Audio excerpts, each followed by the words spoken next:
Salmo 73, versículo 1. E hoje eu quero fazer talvez você não leu Bíblia essa semana, seu devocional vai ser agora comigo, do versículo 1 ao versículo 26.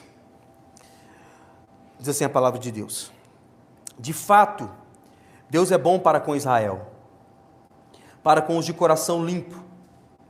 Quanto a mim, porém, quase me resvalaram os pés. Pouco faltou para que se desviassem os meus passos, pois eu invejava os arrogantes, ao ver a prosperidade dos maus. Para eles não há preocupações, e o seu corpo é forte e sadio. Não partilham das canseiras dos mortais, nem são afligidos como os outros. Por isso, a soberba os cinge como um colar, e a violência os envolve como um manto. Os olhos saltam-lhe como de tanta gordura. Do coração deles brotam fantasias. Zombam e falam com maldade. Falam da opressão com arrogância. Abrem a boca para falar contra os céus, e a língua deles percorre a terra. Por isso o seu povo se volta para eles, e os tem por fonte da qual bebe com avidez.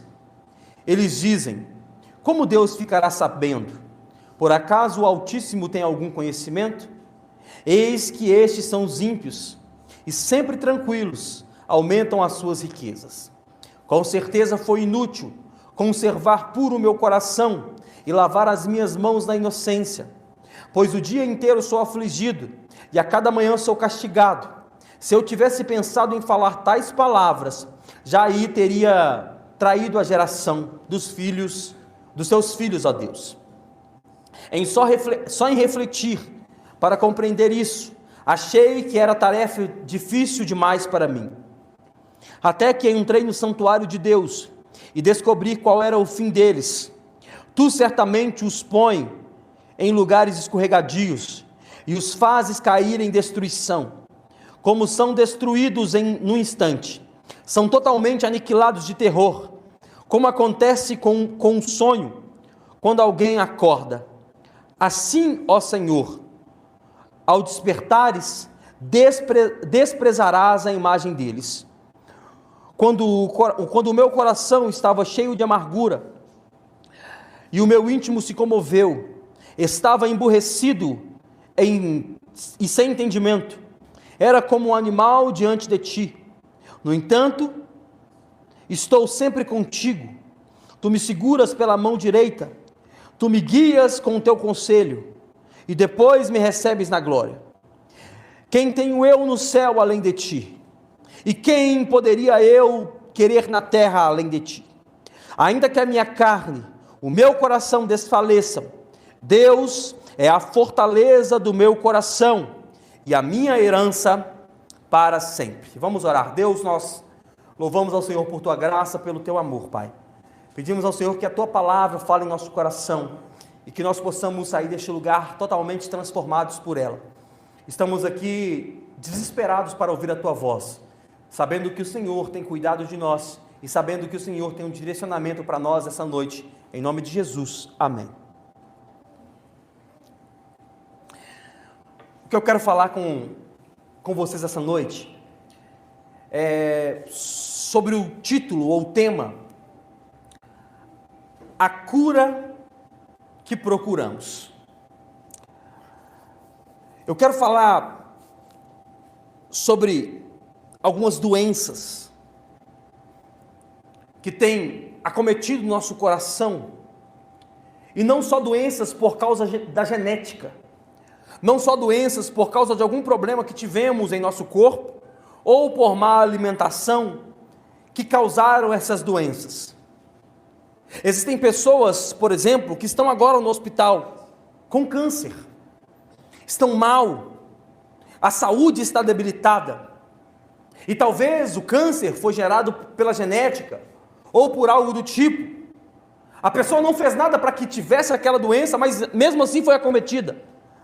Algumas outras pessoas estão agora tomando série de injeções porque estão com diabetes sérias, talvez machucaram e a pele não cicatriza mais, dependendo do nível da diabetes, e a pessoa está mal, com diabetes, talvez perdeu parte do membro por causa da diabetes, porque são doenças que a pessoa talvez não fez nada e foi acometido pelaquilo, ou por causa da má alimentação e foi cometido pelaquilo.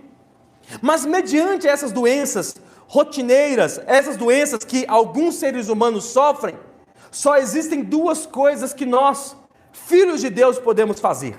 As doenças que chegam a nós sem que nós esperamos, existem duas coisas que nós podemos fazer. Quais são essas coisas? A primeira coisa, orar. Todas as vezes que nós somos acometidos por uma doença grave, o que nós devemos fazer? Orar. Por quê? Porque a oração é a única coisa que nós temos para que nós possamos combater de fato alguma coisa que nos acometeu e nós não estamos esperando. A oração pode não mudar a situação, mas ela tem o poder de chegar aos ouvidos de quem pode mudar essa situação. Então existem curas, existem problemas, existem doenças que parecem ser incuráveis. Não sei se já aconteceu com você, mas por vezes eu já recebi notícias de pessoas dizendo: os médicos chamaram os familiares aqui e pediram os familiares para orar, se tiverem um Deus, se servirem ao Deus ou acreditarem em alguma coisa. Por quê? Porque pela medicina não se pode fazer mais nada. Ore, porque por nós acabou. Nós não conseguimos fazer mais nada por essa pessoa. Então a primeira coisa que nós podemos fazer é orar. A segunda coisa que nós podemos fazer, ou que nós devemos fazer, é buscar uma ajuda médica. Não ao contrário, você nasceu de novo. Primeiro você ora, primeiro você pede a Deus orientação, pede a Deus milagre. Nós ainda podemos viver milagres, Deus ainda faz milagres. Então o Filho de Deus trabalha com oração primeiro. Então primeiro nós oramos, a doença chegou, oramos. Depois, vamos procurar uma ajuda médica, se for necessário, porque Deus deixou os médicos para cuidar de nós. E negligenciar isso é besteira, é loucura. Porém, além dessas doenças que talvez chegaram por genética, ou por má alimentação, ou outras coisas, existem outras doenças, e não são poucas, que são recorrentes a não a genética, não a má alimentação, não coisas do tipo. Existem algumas doenças que são acometidas simplesmente por causa da nossa mente. Ou doenças que são agravadas simplesmente por causa da nossa mente. Simplesmente por causa do nosso coração agoniado, essas doenças chegam. E aí eu pedi ajuda ao ChatGPT para gerar para mim algumas doenças que são ocasionadas ou são intencionadas só por causa da nossa mente ou por causa do nosso coração aflito. E ele me deu a seguinte lista resumida: gastrite, refluxo, enxaquecas e dores de cabeça tensionais, fibromialgia, hipertensão, infarto, insônia, queda de cabelo e dor crônica. Algumas doenças que chegam ao ser humano simplesmente pelo fato da mente e do coração estarem presos aonde não devem estar. Doenças que talvez você nunca achou que teria. Doenças que talvez ninguém da sua família passou. E aí você diz: mas por que comigo? Por que está acontecendo isso comigo? E talvez não seja por nada de genética, má alimentação, coisa do tipo. É só por causa da sua mente e por causa do seu coração. E é sobre isso que nós queremos falar essa noite. E por que eu usei o Salmo 73 para falar sobre isso? Porque o personagem desse salmo estava passando por esse tipo de doença. Quem é o personagem da história? Asaf. Quem era Asaf? Asaf era um levita. Quem era o levita? Aquele que cuidava do tabernáculo. Asaf era responsável por cuidar do tabernáculo. E não só cuidar do tabernáculo, como também era um dos principais músicos e líderes do louvor e adoração no tabernáculo. Tabernáculo de quem? Do rei Davi. Além de ser um exímio músico, além de ser um líder de adoração, além de ser um líder naquilo que fazia, ele era também chefe do coro. Meu microfone só está baixando. E além de ser chefe do coro, ele tinha por responsabilidade cuidar da parte musical, e não só da parte musical, mas também da parte espiritual. Por quê? 2 Crônicas capítulo 25, versículo 1 e 2, a Bíblia diz que ele profetizava por meio das canções. Asaf era um líder de louvor, era um levita, e ele cuidava, profetizava através da música. E além disso tudo, Asaf foi o homem que andou, que cantava, que fazia uma palhinha, que fazia um feat, junto com o homem segundo o coração de Deus.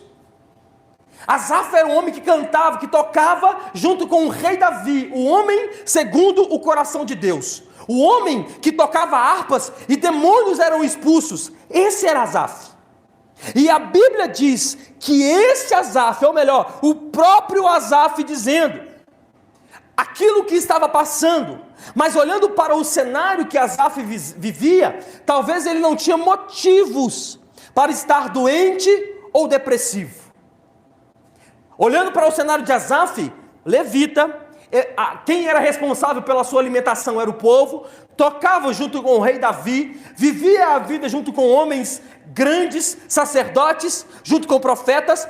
Esse homem, olhando pela estética, pela ótica humana, não tinha motivos para estar da forma que estava, mas Asaf precisava, talvez, da mesma cura que eu e você procuramos. Asaf procurava e buscava a mesma cura que eu e você estamos procurando. Mas antes de falar dessa cura, eu quero falar sobre as 3 doenças que Asaf sofria. E talvez sejam as 3 doenças que nós estamos sofrendo. Talvez você não sofra das 3, mas talvez você sofra de uma das 3. Está fazendo com que você tenha coisas no seu corpo que a sua mente está causando. Você está comigo, irmão? A primeira doença que Asaf tinha, a doença da inveja. Olha só o que diz Salmo 73, 1 ao 3. De fato Deus é bom para com Israel, para com os de coração limpo. Quanto a mim, porém, quase me resvalaram os pés. Pouco faltou para que se desviassem os meus passos, pois eu invejava os arrogantes, ao ver a prosperidade dos maus. A primeira doença que Asaf sofria, a doença da inveja. Asaf começa dizendo: Deus é bom para com Israel. O reinado já estava nas mãos de Davi, e apesar de Davi ter sido complicado, adúltero, mandou matar marido de mulher, a família dele era uma bagunça, apesar disso tudo, as guerras estavam dominadas. Deus era com Davi, o povo de Israel não perdia guerra, mas Asaf está dizendo: apesar de Israel estar indo tudo bem, comigo está indo tudo mal. Apesar de tudo estar fluindo em Israel, comigo não está bom. E isso me faz refletir sobre algumas coisas. Qual coisa? Quando nós vemos tudo dando certo para outras pessoas. Quando nós vemos a família dando certo. Quando nós vemos no trabalho todo mundo sendo direcionado e dando certo. Quando nós vemos em meio às nossas amizades, fulano comprando carro, ciclano comprando casa, fulano se formando na faculdade, o filho do fulano é uma bênção, a família do fulano é uma bênção, mas quando nós olhamos para a nossa vida, para a nossa família, parece que está dando tudo errado. Nós olhamos para a cidade, e quando a cidade está indo tudo bem, a gente pode dizer: a cidade está linda, está tudo fluindo, mas na minha vida está indo tudo mal. Olha o que estava acontecendo com Asaf, era exatamente isso. Todo mundo estava indo bem, todo mundo prosperando, inclusive os ímpios, mas ele estava tão mal que ele disse: os meus pés quase se desviaram. Primeira pergunta para você: você já passou por um momento assim?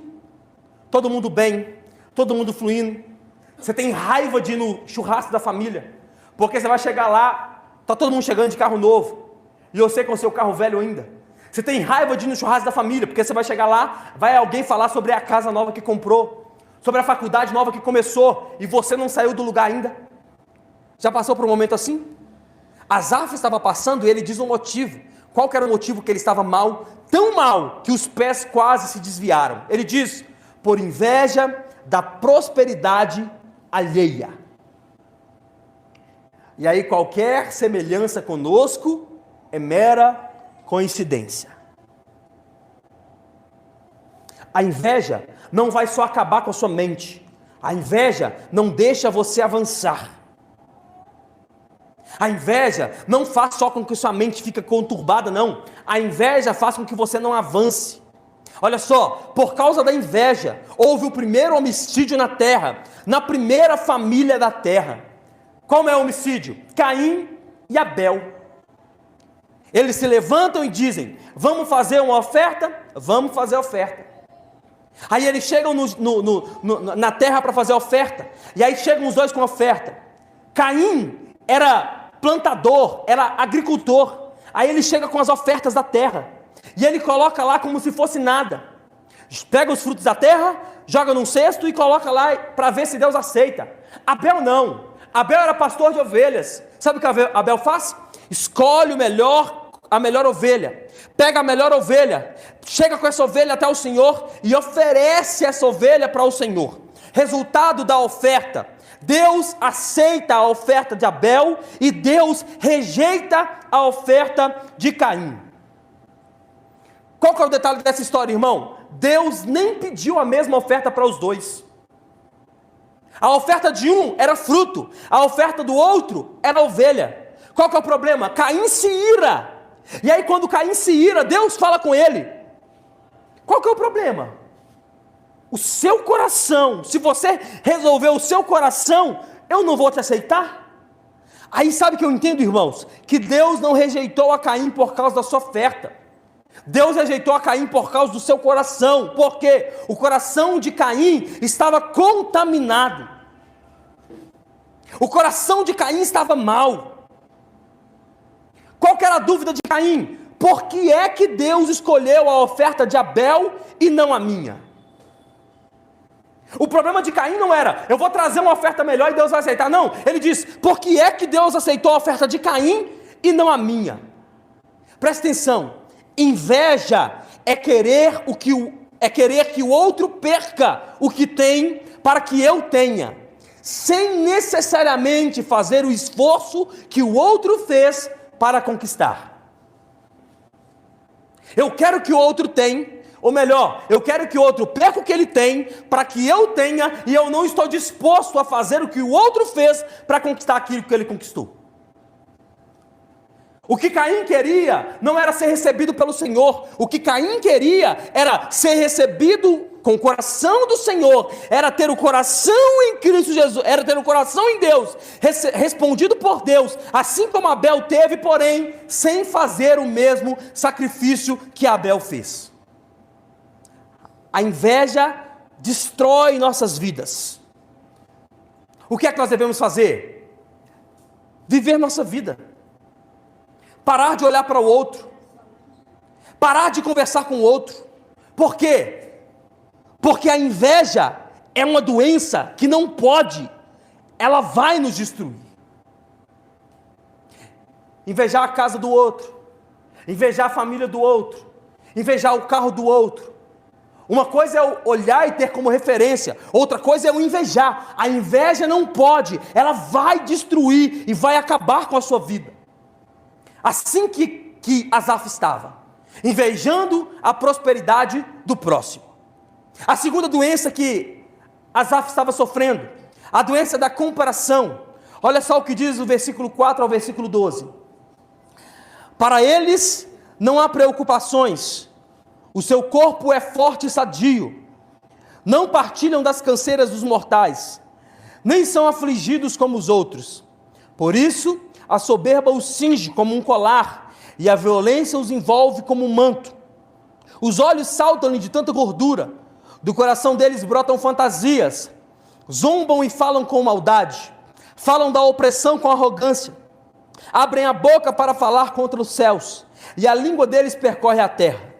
Por isso o seu povo se volta para eles, e os tem por fonte, da qual bebe com avidez. Eles dizem, como Deus ficará sabendo? Por acaso o Altíssimo tem algum conhecimento? Eis que esses são os ímpios, e sempre tranquilos aumentam as suas riquezas. Asaf estava sofrendo da doença da comparação. Qual comparação? Eles não têm preocupações, eu tenho. Eles têm um corpo sadio, eu não tenho. Eles não se cansam, eu me canso. Eles são soberbos e não acontece nada com eles. Eles oprimem e não acontece nada. O que acontece é que, fazendo tudo isso, eles aumentam ainda as suas riquezas. Presta atenção, irmãos. A denúncia de Asaf, a oração de Asaf, não era uma oração para que Deus castigasse os ímpios. A oração de Asaf era como uma pergunta: por que é que eles têm e eu não? Por que é que eles podem e eu não? Como eu já disse algumas vezes aqui, irmãos, a comparação é uma doença que não vai nos deixar progredir e ainda vai causar males à nossa saúde. Ainda vai causar mal ao seu estômago, à sua cabeça. Por quê? Porque você não consegue focar na sua vida. Você passa até mal em ver o outro prosperar e você não. Porque vive se comparando com o outro. E qual que é o maior problema da atualidade? É que antes nós nos comparávamos apenas com quem estava perto. Sua comparação era com seu vizinho, que talvez estava na mesma situação que você. Sua comparação era só com sua família, que talvez você via no almoço de domingo, e aí você se comparava, por que ele tem e eu não? Qual que é o problema? Agora a internet fez com que nós nos comparássemos com pessoas que nós nem nos conhecemos. Agora, ao invés de comparar com sua família, com seus amigos, com as pessoas que estão ao seu lado, você se compara com uma pessoa que você nunca viu na sua vida e nem sabe de onde está vindo aquilo que ela está conquistando. Nós estamos nos comparando, dizendo, fulano de tal tem 20 e poucos anos de idade e está milionário. Fulano de tal, nessa idade, já tem isso tudo, mansão, carro, 2, 3 carros, 5 carros na garagem. Como que pode? Talvez o fulano de tal nem merecia. Olha aqui, o nosso farisaísmo. Fulano de tal nem vai na igreja. Vai na igreja e quando vai na igreja é só para fazer story. E ele tem e eu não tenho. Porque nós nos comparamos com pessoas que nós nem conhecemos. E essa comparação faz com que nós não avancemos e faz mal para a nossa saúde. E aí qual que é o antídoto para a comparação, irmãos? O antídoto para a comparação é o contentamento. Repita comigo, contentamento. O que é contentamento? Ser contente com aquilo que Deus está te dando ou permitindo com que você tenha. Sabe o que vai te fazer não se comparar mais com o outro? Ser contente com o quê? Com a comida que você tem na mesa. Já dei esse exemplo aqui várias vezes. Quando você come, e aí você come com o celular junto. Que para mim já virou pecado, assim, ó. Comeu com o celular, está comendo com o celular do lado. Isso não faz sentido em nenhum universo. Mas você come, e aí com o celular junto, qual que é o problema? Você está comendo o arroz, o feijão e o ovo, porque hoje já é dia 20 alguma coisa, e aí a carne já acabou provavelmente, você está no filé e no ovo, e aí no filé e no ovo, você está comendo o filé e o ovo, e o cara da internet está postando o bife de 50 mil reais que ele está pagando agora. E aí você olha para o seu prato, olha para o celular, olha para o seu prato, para o celular, você não vai ser contente nunca. Porque você está comendo o mínimo e o outro está aproveitando agora, saindo com a família feliz, a família de margarina e indo para a churrascaria mais cara da cidade. Quando você não é contente com a comida que você tem, você vai se comparar com o outro. Quando você não é contente com o carro que você tem, irmão, não estou dizendo que você não pode trocar, trabalhe para isso. Mas enquanto você não pode trocar, seja satisfeito com o carro que você tem. Seja satisfeito com a casa que você tem, ainda que seja de aluguel. Estava conversando isso com o Lucas esses dias para trás. As pessoas parecem que tem, brasileiro principalmente, tem pavor de pagar aluguel. Aí o brasileiro não pode pagar aluguel, porque o aluguel é, meu Deus do céu, Satanás que criou o aluguel. Aí as pessoas não são contentes com o aluguel, por quê? Não, mas é minha casa. Eu tenho que comprar minha casa. Aí qual que é o problema de quem não é contente com a casa que tem, mesmo que seja pagando aluguel? que se você não é contente com o aluguel que você paga, se Deus te der uma casa amanhã, depois da manhã você não vai ser contente com a sua casa também. Porque você vai na casa de outra pessoa, que a casa é muito melhor que a sua. Aí você vai dizer, meu Deus, está errado. Custei para comprar meu apartamento, minha casa, minha vida, 56 metros quadrados, e agora eu vim num apartamento de 300 metros quadrados. Eu quero esse apartamento. Não é satisfeito com aquilo que tem, estou pagando aluguel da minha casa. Qual é a glorificação a Deus? Graças a Deus, mais um mês de aluguel pago. Chegou lá no dia, o dinheiro está na conta, paguei o aluguel, glória a Deus. Mês que vem é outra conversa. Satisfeito com a casa que tem, outra coisa que nós devemos ser contentes com as viagens que fazemos. Ainda que seja para Guarapari, que eu sei que é para onde você vai.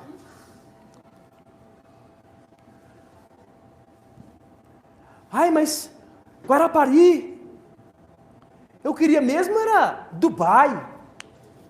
Eu queria mesmo viajar para fora do país, para o Chile, esquiar. Eu queria mesmo fazer um tour pela como é que chama aquele? Savana lá, vendo os animais, que eu não sei qual que é a lógica daquilo. Eu queria mesmo um hotel fazenda, chique.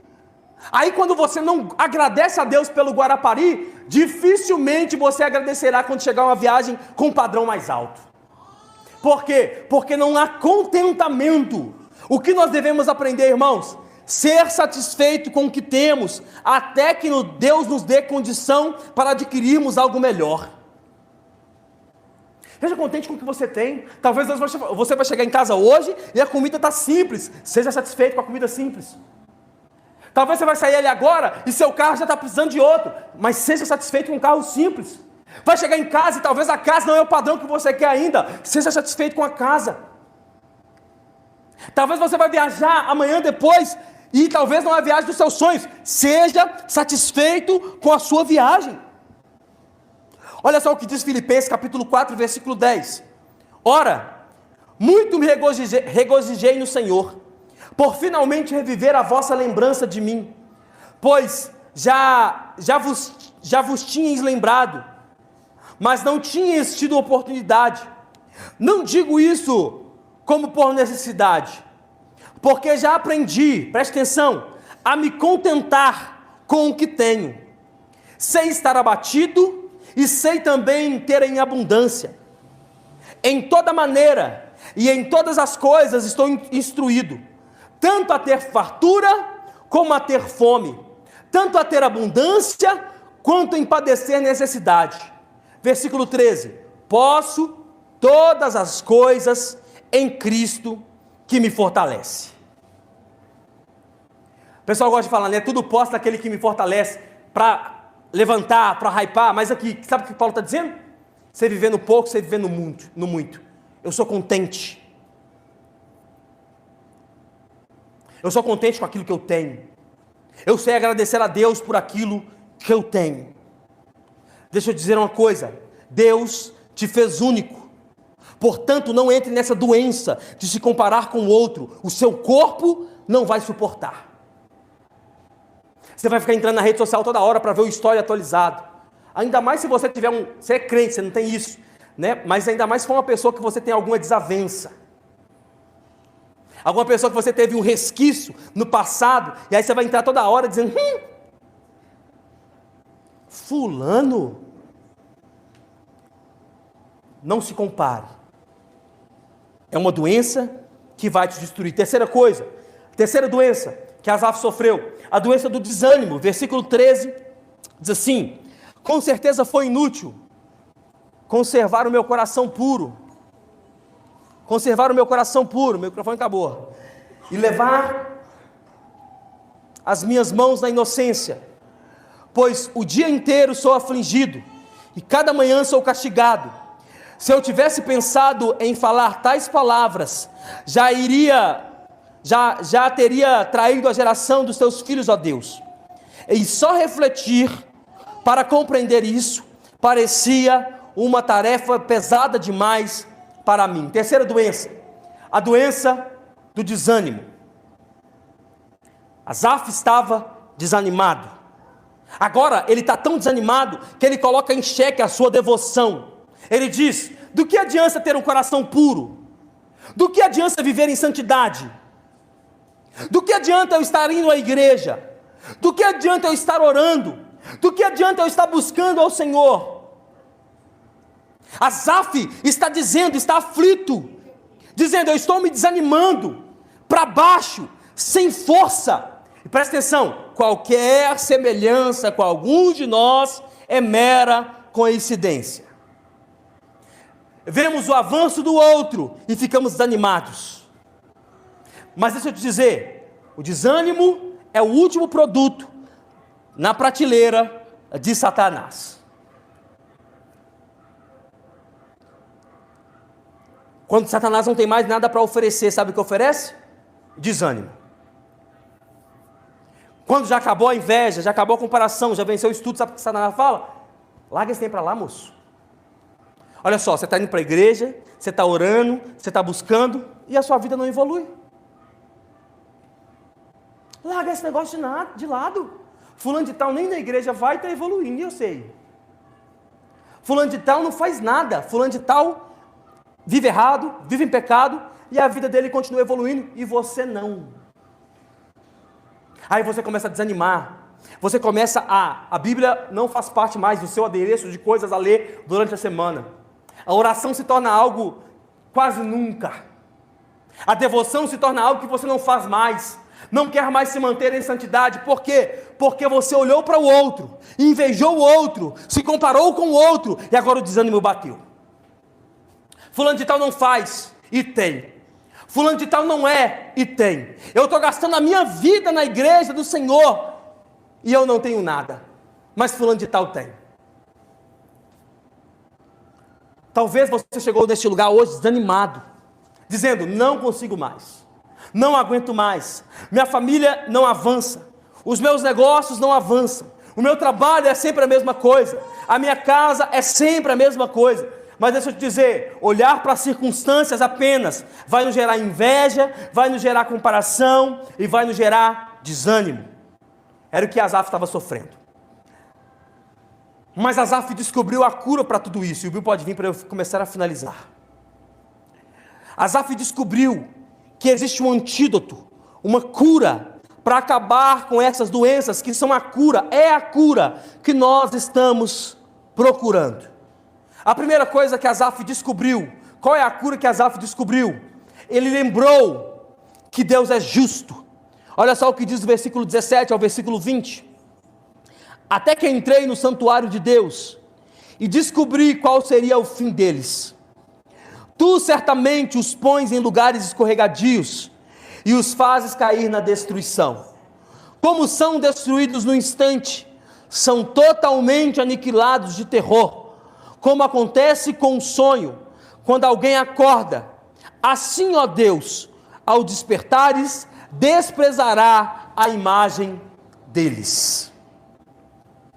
A primeira cura para essas três doenças que talvez nós estamos enfrentando, qual é ela? Lembrando que Deus é justo.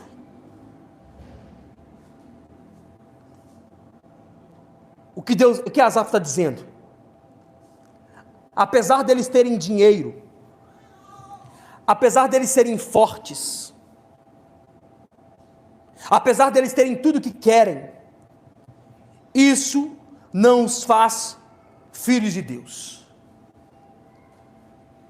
Lembrar que Deus é justo, lembrar que Deus é tão justo, mas tão justo, que preparou um destino para o ímpio, mas também preparou um destino para aqueles que são seus filhos.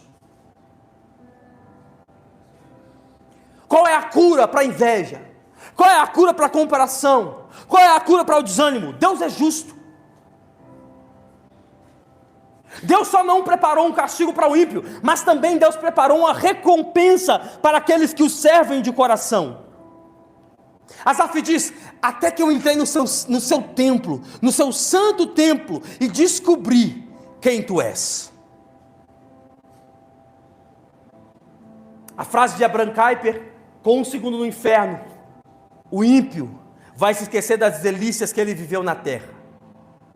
Eu gosto de complementar, com um segundo no céu, o justo vai se esquecer de todos os problemas que ele passou nessa terra. Presta atenção, irmãos. Nós podemos trabalhar para ter recursos? Sim.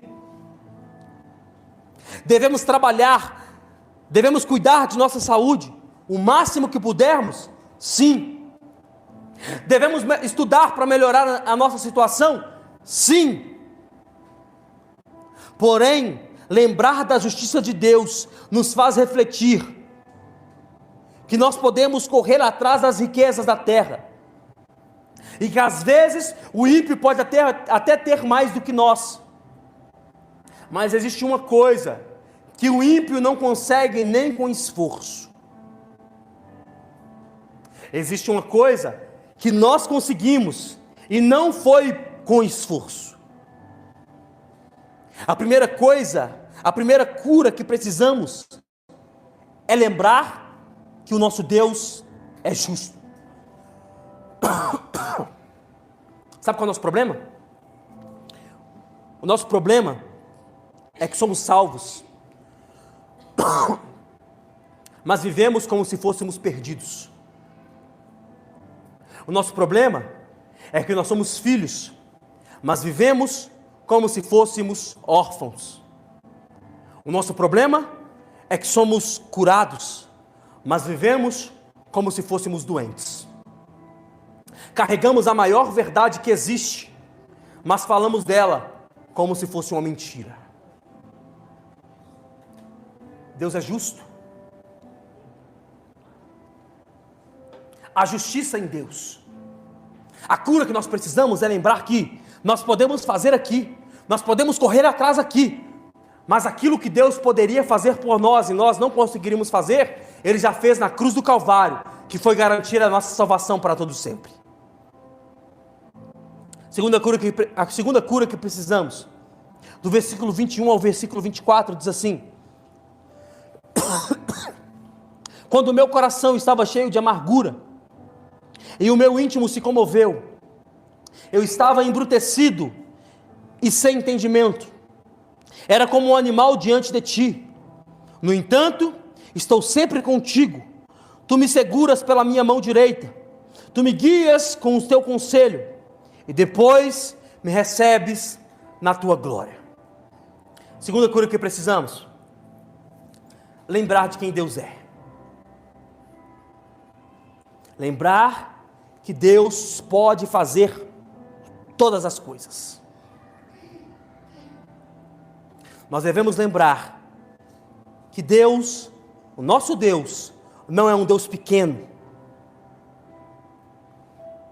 Não há nada que o nosso Deus não possa fazer. Olha só o que Asaf diz: seguras em minhas mãos, guia-me pelos seus conselhos, e me recebe na glória. Qual é o tamanho de Deus, desse Deus que Asaf está falando? Qual é o tamanho do direcionamento desse Deus que Asaf está falando? Eu sempre gosto de dizer sobre isso, sobre Malaquias 3:10, que a gente se apega à parte do trazei o dízimo, as ofertas à casa do tesouro. E aí alguns pastores dizem: se você não dizimar, o gafanhoto, o migrador, o cortador, seu carro vai parar na oficina, você vai parar no hospital, você vai ter que gastar com remédio aquilo que você não dá na igreja e tal. A questão não é essa, irmão. Lembrar de quem é Deus não é ficar falando que o que eu vou sofrer de mal se eu não fizer a Deus. É lembrar de quem Deus é, no sentido que a parte B do versículo 10 diz que depois que vocês fizerem isso, façam prova de mim. A continuação do versículo é: depois que fizerem o que fizerem, façam prova de mim e vejam se eu não sou capaz de abrir as janelas dos céus de maneira que vocês não podem suportar. Aí eu gosto de dizer sempre: a questão não é se Deus pode fazer, a questão é se nós conseguimos suportar aquilo que Ele pode fazer. Sabe qual é a cura para a inveja, comparação, desânimo? Lembrar o tamanho do Deus que você serve. Eu, quando estou em crise, eu lembro da oração de Jó com Deus, Jó 38, lembra? De Deus dizendo: tá bom, Jó, você está me apurrinhando tem esse tempo todo, amaldiçoando o dia da sua nascença, amaldiçoando o dia que a madre da sua mãe abriu e você saiu para fora. Você quer discutir? Tá bom, vamos discutir. Aonde você estava? Aonde eu estava dividindo a água da areia do mar. Aonde você estava? Aonde eu estava criando todas as coisas. Aonde você estava? Aonde eu estava colocando as estrelas no seu devido lugar. Aonde é que você estava? Quer discutir porque está passando por um problema ou outro? Me responda então, se eu sou tão pequeno assim, que você está amaldiçoando o dia da sua nascença, aonde você estava? Às vezes precisamos desse choque de realidade, que a humanidade está aí há 5.000 anos, tentando descobrir coisas de um universo, que o seu Deus, o meu Deus, criou com estalar de dedos. Astronauta indo e voltando, sonda indo e voltando, e batendo cabeça cientista A com cientista B, tentando descobrir aquilo que Deus fez com estalar de dedos. Isaías diz que ele tem a terra como estrato para os seus pés.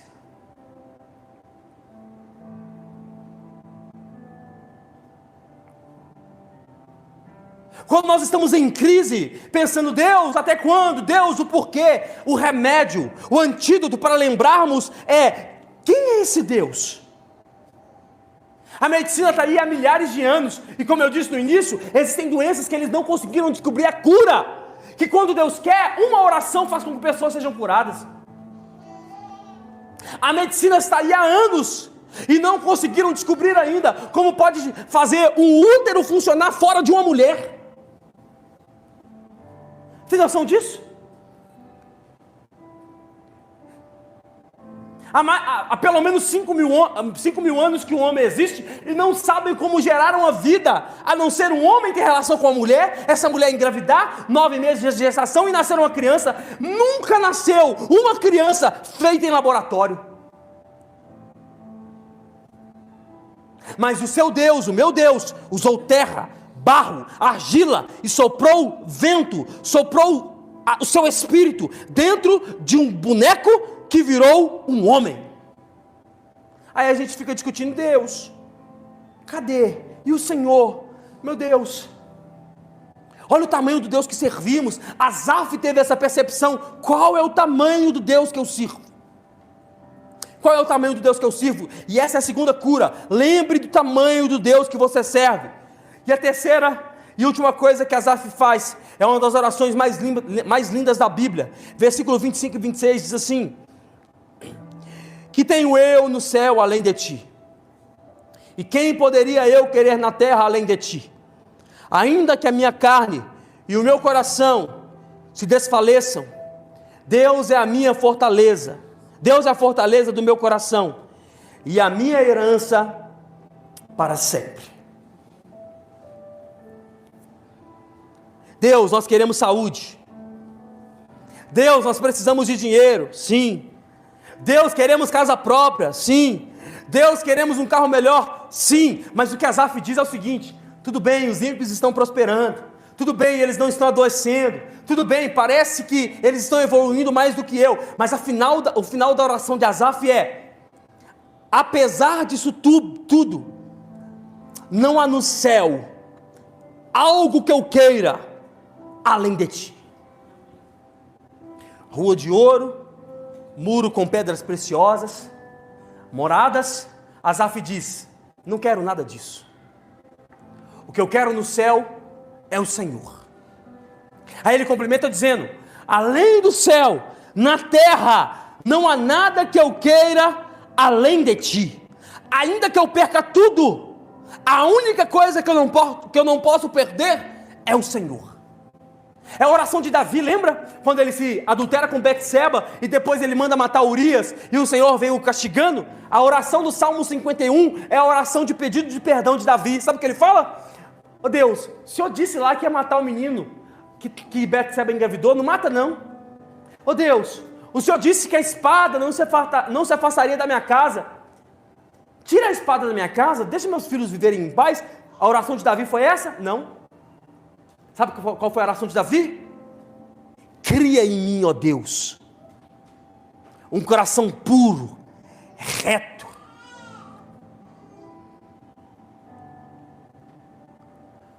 Pode tirar o reinado se quiser. Pode tirar o filho da barriga da mulher se quiser. Meus filhos vão morrer a fio de espada, como morreram. Mas está tudo bem.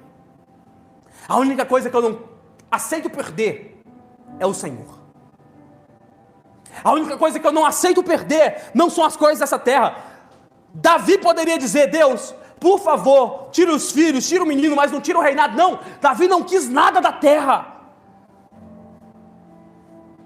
Davi não quis nada que ele tinha na terra, e ele tinha muita coisa. Mas Davi lembrou que o maior que ele tinha não estava fora, não estava na terra.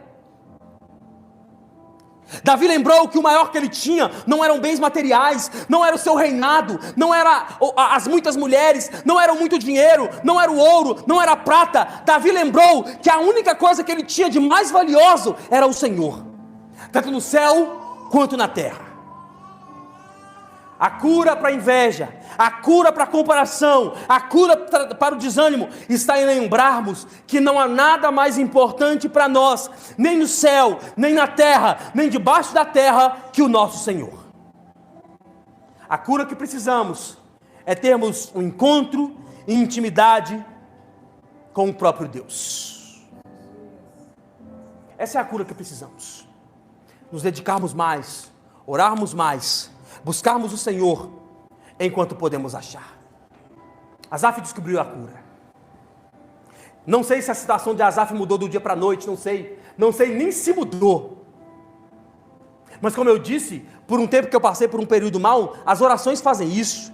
Você levanta da oração, está tudo mal por fora, os problemas continuam por fora, mas por dentro, você está resolvido.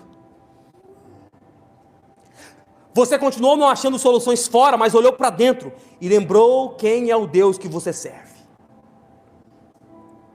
Fica de pé no seu lugar.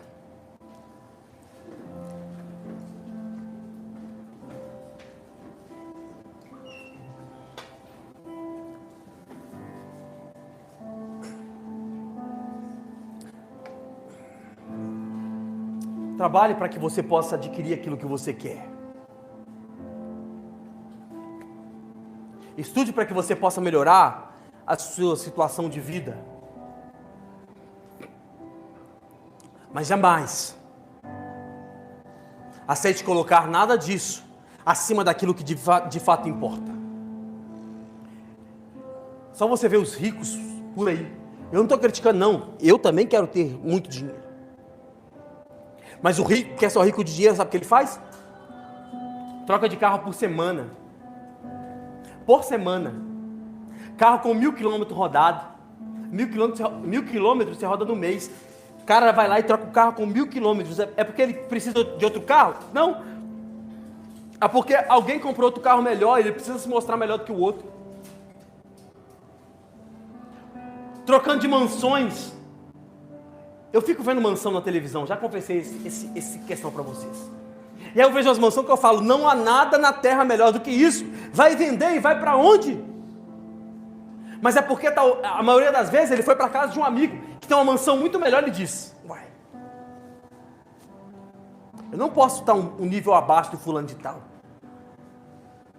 Trocando de relógio, que é a nova coisa, né? O novo fetiche.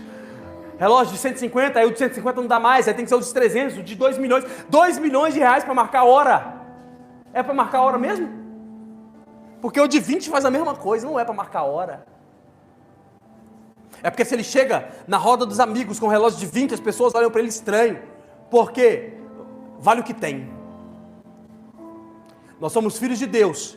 E não importa o que você tenha, você não pode valer o que você tem, porque senão você vai entrar na inveja, comparação e desânimo. Não aceite valer o que você tem. Comece a valer o que você é. E o que você tem não vai mudar a sua essência. Nós te louvamos, Jesus. Nós te louvamos porque o Senhor tem cuidado de nós. Nós te louvamos porque talvez nós não temos tudo o que precisamos, tudo o que queremos, mas nós temos tudo o que precisamos. Eu quero pedir ao Senhor, Pai, para que possa destruir a inveja do nosso coração. Quero pedir ao Senhor para que possa destruir a comparação de nossas vidas. Para que possa, meu Deus, destruir o desânimo. E ao contrário disso, eu peço ao Senhor para que possa construir em nós, Pai, a certeza de quem o Senhor é. Um Deus de justiça, um Deus de amor, um Deus de graça, um Deus que é grande o suficiente e pode mudar o quadro de nossa vida a hora que o Senhor quiser, Pai. E nos conscientize para sabermos, entendermos que não temos nada mais nessa terra além do Senhor e nem do céu, Pai. O Senhor é tudo o que precisamos, o Senhor é tudo o que queremos, e por isso nós queremos adorar ao Senhor e reverenciar ao Teu santo nome essa noite, pedindo ao Senhor para que possa nos fazer entender as Tuas grandezas e o Teu amor, em nome de Jesus, amém. E se você pode, aplauda ao Senhor Jesus no seu lugar. Aleluia. Aleluia. Glorificado seja o nome de Jesus. Que nós possamos ir para nossas casas. E eu oro ao Senhor para que o Senhor possa se revelar para você nessa semana de uma forma que Ele nunca se apresentou, para que você o conheça como você nunca o conheceu, em nome de Jesus. Amém?